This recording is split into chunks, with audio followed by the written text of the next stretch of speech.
மனிஷா, என் விஷயத்திலயோ இல்ல இந்த குடும்ப விஷயத்திலயோ நீ நடந்துக்கிற முறைய வச்சுதான் நான் உன்கிட்ட எப்படி நடந்துக்கணும்னு இருக்கும்.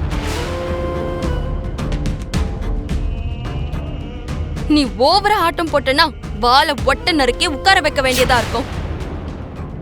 இந்த மாதிரி பைத்தியக்காரத்தனம் பண்ணா மண்டையில தட்டி உன்னை உட்கார வைக்க வேண்டியதா இருக்கும். உன் முன்னாடி நிக்கிறது லக்ஷ்மி.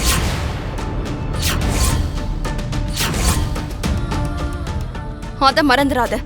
நீ எந்த தைரியத்துல என்கிட்ட இந்த மாதிரி பேசுற? இங்க பாரு லக்ஷ்மி, நான் உன்னை அவ்வளவு சுலபமா விட்டுட மாட்டேன். எப்படியும் நீ இங்க இன்னும் கொஞ்ச நாளைக்கு மட்டும்தான் இருக்க போற. அத மறந்துட்டு ஓவரா ஆட்டம் போடாத. நான் இருக்க போறது கொஞ்ச நாளா இருந்தாலும் முழு உரிமையோட நான் இங்க இருக்கேன். எனக்கு இருக்க அதிகாரங்களை வச்சு நான் இருக்கேன். ஆனா நீ நான் பாவம்னு விட்டு வச்ச பிச்சையில தான் உட்கார்ந்துருக்க. வாட்? நீ ஏன் மேல பாவம் பட்டு விட்டு கொடுத்திருக்கியா?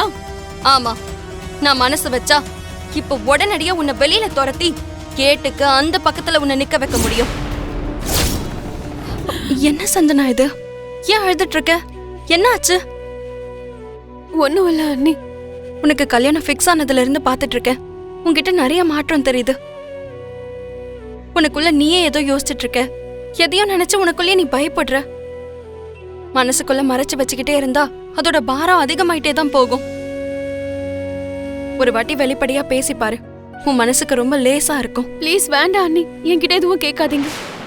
சஞ்சனா, இதுக்கு முன்னாடி அண்ணி அண்ணின்னு சொல்லிக்கிட்டு எப்பவும் என் பின்னாடியே சுத்துவ. வீட்ல வெளியில என்ன நடந்தாலும் ஓடி வந்து என்கிட்ட சொல்லுவ. அப்படி இருக்கும்போது இப்ப நான் உனக்கு 3வது மனுஷி ஆயிட்டனா? சரி, நீ என்ன 3வது மனுஷியா நினைச்சாலும் பரவாயில்ல. ஆனா ஒருத்தர் கஷ்டப்படுறத பாத்துக்கிட்டு என்னால அமைதியா இருக்க முடியாது. என்ன ஆச்சுன்னு சொல்லு சஞ்சனா. எனக்கு இந்த கல்யாணம் பிடிக்கல அண்ணி.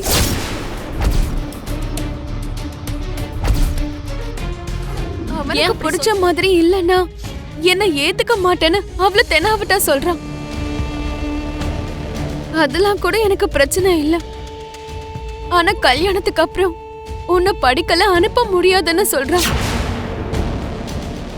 அப்போ கல்யாணத்துக்கு அப்புறம் எனக்கு எந்த ஒரு ஃப்ரீடமும் இல்லாத மாதிரி தானே. எனக்கு பிடிச்ச மாதிரி நான் வாழ்றத மறந்துடணும் தானே அர்த்தம். நீ சொல்றதெல்லாம் கேட்கும் போது எனக்கு இப்பதான் புரியுது சஞ்சனா. சின்ன சின்ன விஷயமா இருந்தா அட்ஜஸ்ட் பண்ணிட்டு போன்னு சொல்லுவேன். ஆனா உன்னோட வாழ்க்கையவே மாத்திக்க சொன்னா அது என்னாலே முடியாது. நீ கல்யாணம் பண்ணிக்க போறவன் உன் கருத்துக்களை மதிச்சு நடந்துக்கிறவனா இருக்கணும். உன்னோட எண்ணங்களை பாதாளத்துக்குள்ள தள்ளி மிதிக்கிறவனா இருக்க கூடாது. இந்த விஷயத்த பத்தி நான் உன் அண்ணன் கிட்ட கண்டிப்பா பேசுறேன். வேண்டாம் அண்ணி, வேண்டாம். ஏற்கனவே எங்க 2 பேருக்கும் கல்யாணம் நடக்க போகுதுன்னு அம்மா எல்லார்கிட்டயுமே பிரச்சாரம் பண்ணிட்டு இருக்காங்க. இப்ப அது ஏதாவது நடக்கலனா எங்க அம்மா மரியாதையே போயிடும். என் மேல கோவப்படுவாங்க. வீட்ல பெரிய பிரச்சனையை உருவாக்கிடுவாங்க. ஒருத்தரோட பயத்துக்காக நீ இப்ப விட்டு கொடுத்தா வாழ்க்கை முழுக்க நீ கஷ்டப்பட வேண்டியதா இருக்கும். அப்படிப்பட்ட நிலைமை உனக்கு ஏற்படக்கூடாது சஞ்சனா. இந்த விஷயத்த பத்தி நீ என்கிட்ட விட்டுடு. நான் இதெல்லாம் பாத்துக்கிறேன், சரியா?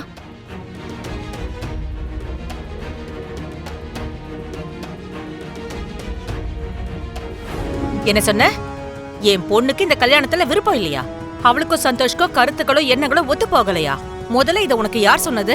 சஞ்சனாவே நேரடியா என்கிட்ட சொன்ன சின்னத்து. போதும் நிறுத்து லக்ஷ்மி. உன் வாழ்க்கை நாசமானதுக்கு அப்புறம் எல்லாரோட வாழ்க்கையும் இப்படிதான் நாசமாகணும்னு கங்கணம் கட்டிட்டு இருக்கியா? எனக்கு நல்லா புரிஞ்சிடுச்சு லக்ஷ்மி. என் பொண்ணுக்கு நல்ல சம்பந்தம் அமைஞ்சிருக்கிறது உனக்கு வைத்தறிச்சலா இருக்கு. அவளுக்கு நல்ல எதிர்காலம் அமைய போகுதேங்கிற பொறாமை உன் கண்ணுல நல்லாவே எனக்கு தெரியுது. ஏதோ ஒரு வகையில இந்த கல்யாணத்தை நிறுத்தி என் பொண்ணோட வாழ்க்கையை நாசமாக்கணும்னு நினைச்சிட்டு இருக்க, அதானே? லக்ஷ்மி ஏன் அந்த மாதிரி பண்ண போற சித்தி? நீங்க எல்லாம் மீறி யோசிக்கிறீங்க சித்தி. லக்ஷ்மியா இருக்கிறதுனாலதான் அப்படி பண்ணிட்டு இருக்கா மித்ரா. அவ முன்னாடி யார் சந்தோஷமா இருந்தாலும் அவளால தாங்கிக்கவே முடியாது.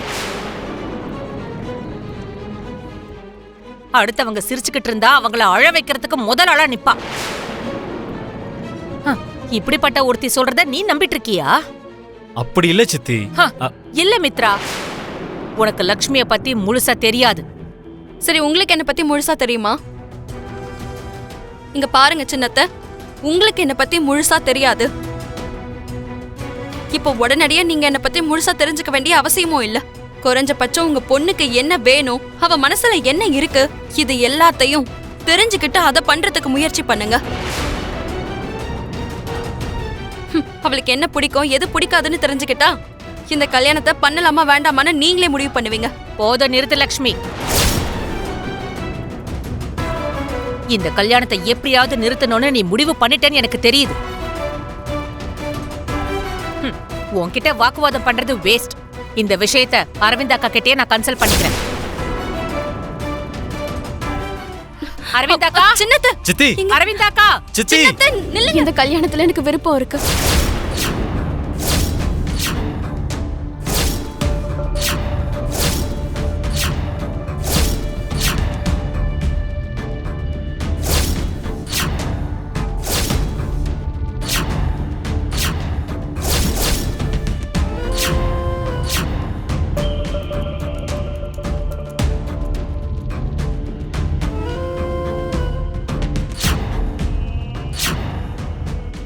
எனக்கு பிடிச்சுதான் நான் இந்த கல்யாணத்தை பண்ணிக்கிறேன்.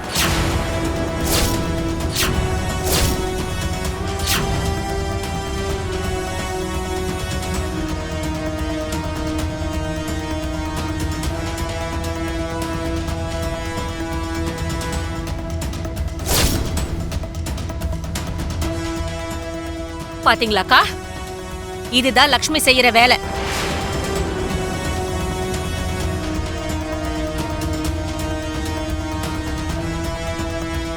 விவாகரத்தை அப்ளை பண்ண நேரத்துல இருந்தே லக்ஷ்மி நம்ம குடும்பத்து மேல பகைய வளர்த்துக்கிட்டு இருக்கா.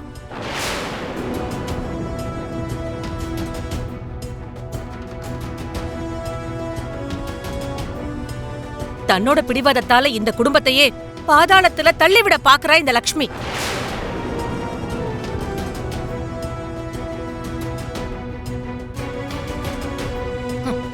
அதுல ஒரு பகுதியாதான் இதெல்லாம் பண்ணிக்கிட்டு இருக்காக்கா இவ. சின்னத்த, நான் சொல்றதை கொஞ்சம் கேளுங்க. சஞ்சனா எதுக்கோ பயந்து உண்மையை சொல்ல மாட்டேங்கிறா. மனசுல எதையோ வச்சுக்கிட்டு உண்மையான விஷயம் என்னன்னு சொல்ல மாட்டேங்கிறா. நீ ஏன் இப்படி நடந்துக்கிற லக்ஷ்மி?